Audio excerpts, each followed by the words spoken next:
প্রতিবন্ধকতা তৈরি করছে এবং সেই সাথে জনভোগান্তি কিন্তু বৃদ্ধি পাচ্ছে। আমরা কিন্তু প্রতিনিয়ত কিন্তু এখানে মোবাইল কোর্ট পরিচালনা করে আসছি, কিন্তু যেভাবে আমরা ফল পাওয়ার কথা যে এখানে মানুষ বুঝবে না, কিন্তু এটা করছে না, অনেকে কিন্তু অপরাধ করছে। আপনারা দেখতে পাচ্ছেন যে এখানে কুমিল্লার টাওয়ার, এই কুমিল্লা টাওয়ারের সামনে কিন্তু অনেক প্রতিবন্ধকতা রয়েছে, যেখানে ফুটপাত কিন্তু প্রায় কিন্তু বন্ধ হয়ে গিয়েছে। তো আমরা আশা করছি যে আমাদের এই যে অভিযান যে আমরা শুরু হয়েছে এটা অব্যাহত থাকবে এবং আমরা আজকে বিকেলে আমাদের অভিযান পরিচালনা হবে এবং আগামীকালকে আমরা আশা করছি আমরা এটা অভিযান পরিচালনা করবো। আপনারা আমাদেরকে সহযোগিতা করছেন এবং আপনারাও আমাদের এখানে বিভিন্ন পর্যটক দৃষ্টিকোণ সম্পর্কে সাংবাদিক ভাইয়েরা আছে, আপনারা একটি প্রচার করবেন যাতে এখানে আমাদের যে ফুটপাত যাতে মুক্ত থাকে, যে ফুটপাত থাকে। ধন্যবাদ। আজকে কতগুলো উচ্ছেদ হয়েছে আজকে তো এই প্রায় 1.5 ঘন্টা ধরে আমাদের এই যে এই নির্মাণ শুরু করে আমাদের এই যে টাওয়ার এখানে এসে আমরা শেষ করেছি। আমরা এখান থেকে কিন্তু আমরা এখন রাজগঞ্জে যাবো। তো আপনারা যে দেখতে পাচ্ছেন এটা শুধু মানে গণনা করাটা কঠিন, যে আমরা যেখানে কিন্তু প্রতিবন্ধকতা পেয়েছি আমরা সেখানে কিন্তু উচ্ছেদ করে দিয়েছি। এবং আপনারা কিন্তু টাকাও দেখতে পাচ্ছেন যে উচ্ছেদ কিন্তু আমাদের মালামাল টাকা আছে। জানার ছিল যে আপনাদের উচ্ছেদ অভিযানের আগে তথ্যগুলো তারা কিভাবে পায়, এটার ব্যবস্থা তারা কি নেবেন, আর দ্বিতীয়ত মোটরসাইকেলগুলো এখানে যেন না রাখা হয় বা রেখে দিয়েছে সেটা আমরা এখানে যে কুমিল্লা টাওয়ারের যে মালিক সমিতি যারা আছেন বা ব্যবসায়ী যারা আছেন আমরা আমাদেরকে জানাবো।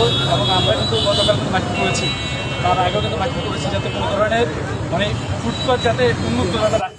ঠিক আছে, আজকে বা কে বা কারা বলেছে কিন্তু এই তথ্যটা আমাদের কাছে নেই। তারপরে কিন্তু এটা আমরা যে অভিযান আসলে অনেকে কিন্তু জেনে যায়, এই জেনে যাওয়ার প্রেক্ষিতে কিন্তু আমাদের যে ভ্যান গাড়ি বা তারা প্রতিনিয়ত তৈরি করছে তা কিন্তু চলে গেছে। তো আমরা আজকে বিকেলেও কিন্তু আমরা অভিযান ঘোষণা করবো, আগামীকালকেও আমাদের হবে এবং আমাদেরকে অব্যাহত থাকছে। মাননীয় সিও মহোদয়, যখন অভিযান পরিচালনা হয় নগরবাসী স্বস্তি বোধ করে এসব চিত্র দেখে, কিন্তু যখন সময় যায় সেই চিত্রটা আবার পুনরায় ফিরে আসে। তো এই ধরনের অভিযান কিন্তু বারবার প্রশ্নবিদ্ধ হচ্ছে। সিটি কর্পোরেশন যে অভিযান পরিচালিত করছে সেটার প্রতি মানুষের কিন্তু অনেকটা বলা যায় যে আস্থা নাই।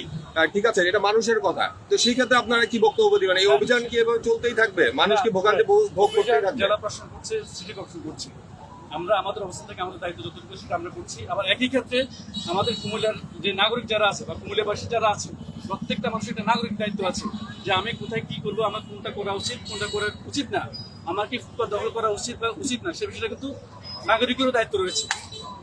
ওকে, কোথায় সেটা তো আছে, অবৈধ পার্ক এখানে তো আছে। আমরা তো আপনি দেখতে পাচ্ছেন অবৈধ পার্ক যেখানে আছে আমরা সেখানে যাচ্ছি। এখন আমাদেরও কিন্তু যে প্রতিদিন যে আমরা তো অভিযান পরিচালনা করতে পারবো, কারণ আমাদের যে জেলা প্রশাসনের যারা আছে সেখানেও বা আমাদের অফিসারের সঙ্গে রয়েছে। একই ক্ষেত্রে আমাদের সিটি কর্পোরেশনের জনবলের যে বিষয় আছে